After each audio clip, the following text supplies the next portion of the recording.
समंदर की नीलाहट में सुबह के सूरज की पहली किरणें झिलमिलाती थीं। मछेरों की कश्तियां किनारे से दूर जा चुकी थीं। उनमें से एक कश्ती में एक कम उम्र लड़की अपने बाप के साथ बैठी थी, जिसका नाम नूरी था।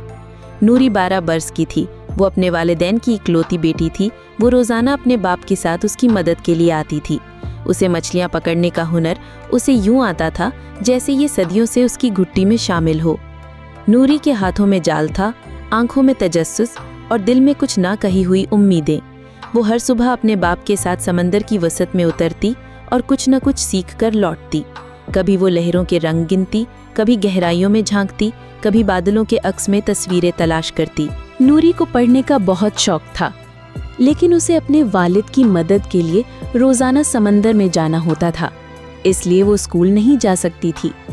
वो स्कूल जाते हुए बच्चों को देखकर खुश हो जाती थी। शाम होते ही वो अपनी झोंपड़ी में आ जाते थे, जहां नूरी की माँ खाना तैयार करके उनका इंतजार करती थी। एक दिन जब हवा भी कुछ थमी थमी सी थी, नूरी ने जाल को समंदर में डाला। लम्हे भर के बाद उसे जाल में कुछ भारी महसूस हुआ। वो समझ ना पाई कि ये कोई बड़ी मछली है या कोई समंदरी धोखा हो सकता है। चंद लम्हों बाद दिल जैसे कुछ लम्हों को थम गया। नीले पानी में से एक चांदी जैसा वजूद उभरा और तैरने लगा था। ये कोई मछली न थी न इंसान, ये एक जल परी थी।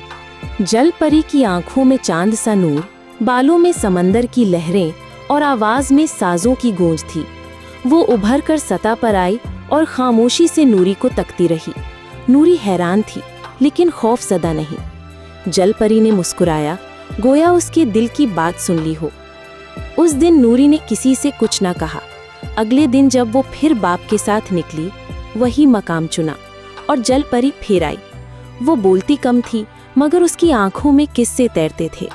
वो पानी के अंदर की दुनिया की बातें करती, ऐसी बस्तियों का जिक्र छेड़ती जहां मछलियां गाती थीं, कछुए नाचते थे और पानी की लहरें कहानियां सुनाती थीं। धीरे धीरे उनमें दोस्ती हो गई। नूरी उसकी बातों में खो जाती। उसे वो दुनिया जादू जैसी लगती। उसका बहुत दिल चाहता कि वो भी उस दुनिया में जाए। उसका दिल उस नई दुनिया को देखने को तड़पता, लेकिन हर बार एक सवाल हमेशा रास्ता रोक लेता। अम्मी और अब्बू के बगैर अगर मैं गुम हो गई तो वो क्या करेंगे?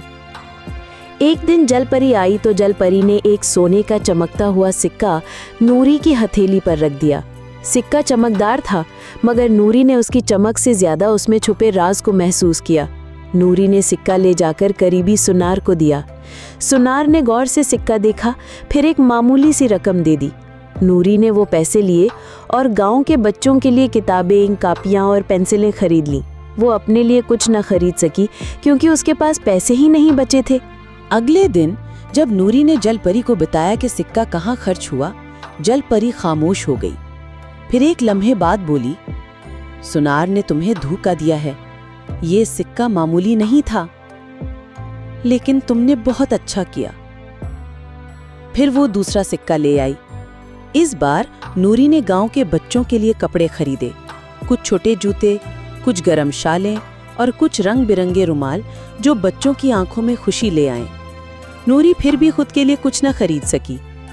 तीसरे दिन जल परी ने सारी बात सुनी और मुस्कुरा दी। वो कुछ देर बातें करती रहीं, फिर एक सोने का सिक्का देकर गायब हो गईं। सुनार को बड़ा तजस्सुस था कि नूरी इतने कीमती सिक्के कहाँ से लाती है।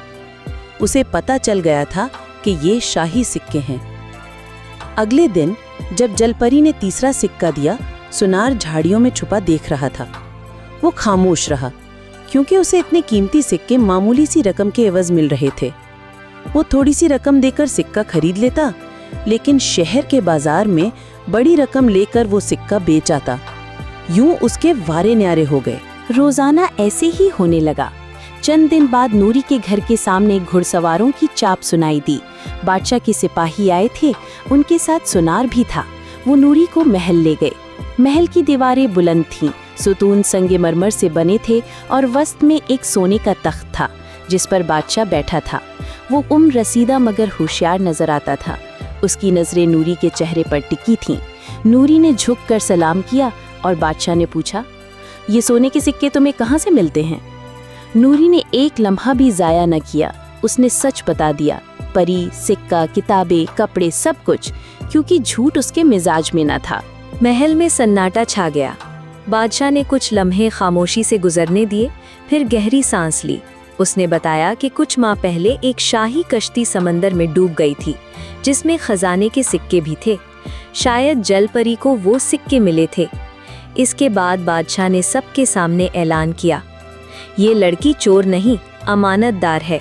जो सच बोले वो ही हमारा सच्चा शहरी है। सुनार को सख्त सजा सुना दी गई, क्योंकि उसने न सिर्फ एक छोटी बच्ची को धोखा दिया, बल्कि जानते बूझते हुए शाही खजाने का राज भी छुपाया। सुनार जिसके पास जाकर सिक्का बेचता था, उसने सब कुछ जाकर दरबार में बता दिया था। ऐ सच्ची लड़की, बता तुझे क्या इनाम दिया जाए। नूरी ने वो इनाम भी गांव के बच्चों के लिए मांगा। बादशाह ने वादा किया कि गांव में एक नया स्कूल बनेगा, जहां सब बच्चे तालीम हासिल कर सकेंगे। तुम्हारा नया घर भी तुम्हें मिल जाएगा। अगले दिन नूरी जब समंदर के किनारे पहुंची तो जलपरी इंतजार में थी। नूरी ने उसे सारा माजरा सुनाया। जलपरी ने उसकी बातें गौर से सुनी, फिर खामोशी से मुस्कुराई। अब तुम रोजाना स्कूल जाया करना, लेकिन छुट्टी के दिन यहाँ आ सको तो मैं तुम्हें एक सिक्का दिया करूँगी, लेकिन तुम वादा करो कि हमेशा उसे दूसरों की बेहतरी के लिए इस्तेमाल करोगी। नूरी ने वादा किया और फिर ये सिलसिला चल पड़ा। हर छुट्टी की सुबह नूरी समंदर पर जाती, जलपरी एक सिक्का देती, नूरी उसे संभाल कर ले आती। सुनार की जगह अब एक शाही एहलकार सिक्के लेता और असल कीमत देता। नूरी इन पैसों से कभी किताबें, कभी कपड़े, कभी दवाएं और कभी स्कूल की मेज़ कुर्सियां खरीदती। गांव बदलने लगा। बच्चों की आंखों में उम्मीद जागी। स्कूल में हंसी की आवाज़ें गूंजने लगी। किसी ने कभी न पूछा कि वो सिक्के कहाँ से आते हैं। वो बस जानते थे कि नूरी के पास एक जादू है, मोहब्बत का, कुर्बानी का और सच्चाई का। वक्त गुजरता गया, गांव बदल गया, नूरी बदल गई, लेकिन एक चीज़ हमेशा वैसी रही, नूरी की नीयत। उसने कभी एक सिक्का अपने लिए नहीं रखा, और शायद यही वजह थी कि जलपरी हमेशा नए सिक्के देती रही। नूरी जानती थी, हकीकी खजाना सोना नहीं होता, बल्कि वो खुशी है जो दूसरों को देने से मिलती है।